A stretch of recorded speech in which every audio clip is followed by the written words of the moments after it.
Hello friends, എന്തൊക്കെയുണ്ട് വിശേഷം? എല്ലാവർക്കും സുഖമല്ലേ? അപ്പോൾ നമ്മുടെ വീഡിയോ കാണുന്നവരാണെങ്കിൽ നമ്മുടെ ചാനലൊന്ന് സബ്സ്ക്രൈബ് ചെയ്ത് സഹായിക്കണേ. ഇന്ന് രാവിലെ എണീറ്റ പാടെ നമ്മുടെ ബ്രേക്ക്ഫാസ്റ്റിനുള്ള കാര്യങ്ങളൊക്കെ നോക്കുകയാണ് കേട്ടോ. രാവിലെ തന്നെ പുട്ടും സോയാബീൻ കറിയാണ് കേട്ടോ.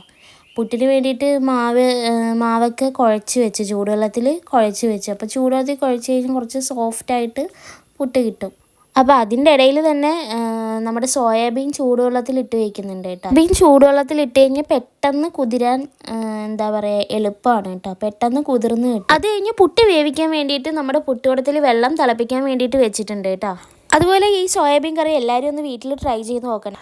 കുട്ടികൾക്കൊക്കെ ഏറ്റവും കൂടുതൽ ഇഷ്ടപ്പെടുന്ന ഒരു കറിയാണല്ലേ സോയാബീൻ. അപ്പോൾ ഈ സോയാബീൻ വെച്ചിട്ടുള്ള ഈ കറിയൊന്ന് എല്ലാവരും ഒന്ന് ട്രൈ ചെയ്ത് നോക്കുക. അതുപോലെ അവരെ ലഞ്ച് ബോക്സ് റെസിപ്പിയിൽ വെക്കാൻ പറ്റിയ ഏറ്റവും നല്ല കറിയാണ്. അതുപോലെ തന്നെ നമ്മളുടെ വീഡിയോയിൽ സോയാബീൻ ഫ്രൈ ചെയ്യുന്ന വീഡിയോ ഞാൻ നമ്മുടെ ചാനലിൽ ഇട്ടിട്ടുണ്ട്. എല്ലാവരും ഒന്ന് കണ്ടു നോക്കണേ. കാണാത്തവരൊന്ന് കണ്ടു നോക്കണം കേട്ടോ. അപ്പോൾ ഞാനിപ്പോൾ ഈ പറയുമ്പോൾ നിങ്ങൾ വിചാരിക്കും ഞങ്ങൾക്ക് എന്താ സോയാബീൻ കറി ഉണ്ടാക്കാൻ അറിയില്ലേന്ന് വിചാരിക്കും.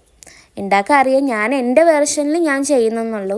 അപ്പോൾ നമ്മുടെ സോയാബീൻ കറി ഉണ്ടാക്കാൻ വേണ്ടി ആദ്യം ഒരു പാൻ വെച്ച് അതിലേക്ക് എണ്ണ ഒഴിച്ചിട്ട് അതിലേക്ക് കുറച്ച് പെരിഞ്ജീരകവും കടുകും കൂടി ഇട്ടൊന്ന് പൊട്ടിച്ചെടുക്കുക. പിന്നെ കുറച്ച് കറിവേപ്പില, ഉള്ളിയും പച്ചമുളകും കൂടി നല്ലോണം ഇട്ടൊന്ന് വഴറ്റുക. അതൊന്ന് വഴണ്ട് വരുന്ന സമയത്ത് നമ്മുടെ തക്കാളിയും കൂടി ഇട്ട് കൊടുക്കുക കേട്ടോ. തക്കാളിയും കൂടി ഇട്ട് നല്ലതുപോലെ വഴണ്ട് വരുമ്പോൾ അതിലേക്ക് കുറച്ച് മുളക് പൊടി, മഞ്ഞൾപ്പൊടി, ഗരം മസാല ഇതെല്ലാം കൂടി ഇട്ടൊന്ന് നല്ലതുപോലെ വഴറ്റുക. ചിലവർ മല്ലിപ്പൊടി ഇടും. എനിക്ക് മല്ലിപ്പൊടി ഇടുന്നത് ഇഷ്ടമല്ല, അതുകൊണ്ട് ഞാൻ മല്ലിപ്പൊടി യൂസ് ചെയ്യാറില്ല കേട്ടോ. പിന്നെ അതിലേക്ക് കുറച്ച് ഉപ്പ്, അതിന് ശേഷം ഈ ഒരു ഫ്രൈ ചെയ്ത് ഈ ഒന്ന് വഴറ്റി വന്നതിന് ശേഷം അതിന് ശേഷം ഈ ഒരു സോയാബീനൊന്ന് തട്ടി കൊടുക്കുക. എന്നിട്ട് ഈ മസാല എല്ലാവിടെയും സോയാബീനിൽ എല്ലാവിടെയും എത്തിക്കുന്ന വരെ ഒന്ന് നല്ലതുപോലെ ഒന്ന് ഇളക്കി കൊടുക്കുക. എന്നിട്ട് അതിലേക്ക് കുറച്ച് വെള്ളം ഒഴിച്ച് കൊടുക്കുക. ആവശ്യത്തിന് വെള്ളം ഒഴിച്ച് കൊടുക്കുക. ചൂടുവെള്ളം ഒഴിച്ചാൽ നല്ലതാണ്. ഞാനിതിലേക്ക് ചൂടുവെള്ളമാണ് കേട്ടോ ഒഴിക്കുന്നത്.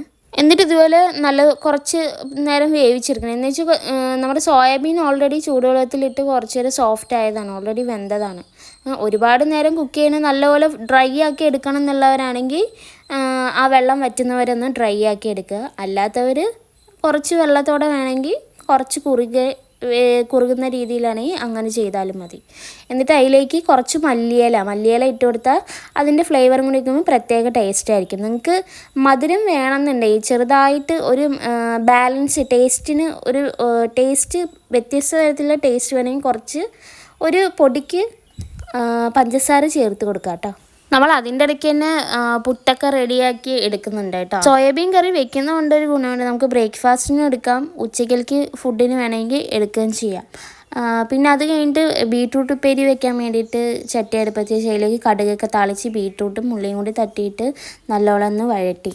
അപ്പോൾ അതിൻ്റെ ഇടയിൽ തന്നെ ഞാൻ ഇന്ന് രാവിലെ കുടിക്കുന്ന ആ ഒരു വെള്ളം കുടിക്കാൻ വേണ്ടി അത് റെഡിയാക്കുന്നുണ്ട്. അത് കഴിഞ്ഞ് നമ്മുടെ ബീട്രൂട്ടൊക്കെ ഒന്ന് നല്ല രീതിയിൽ വെന്ത് വഴണ്ട് വരുമ്പോൾ നമ്മൾ കുറച്ച് തേങ്ങ അതിലേക്ക് ഇട്ട് കൊടുക്കുന്നുണ്ട്. ഉപ്പും തേങ്ങയൊക്കെ ഇട്ട് നല്ല രീതിയിൽ അതൊന്ന് വഴറ്റിയെടുക്കുന്നുണ്ട്. അപ്പം നമ്മുടെ സോയാബീൻ റെസിപ്പി ഇഷ്ടപ്പെട്ടാൽ നിങ്ങളെല്ലാവരും ഒന്ന് ട്രൈ ചെയ്ത് നോക്കുക കേട്ടോ. അപ്പോൾ നമ്മുടെ ഇന്നത്തെ വീഡിയോ ഇഷ്ടപ്പെട്ട് കഴിഞ്ഞാൽ നമ്മുടെ ചാനലൊന്ന് സബ്സ്ക്രൈബ് ചെയ്യണേ. അപ്പോൾ നമ്മുടെ സോയാബീൻ ഫ്രൈഡ് റെസിപ്പി നമ്മുടെ ചാനലിൽ തന്നെ ഇട്ടിട്ടുണ്ട്. കാണാത്തവരൊന്ന് കണ്ടു നോക്കണേ.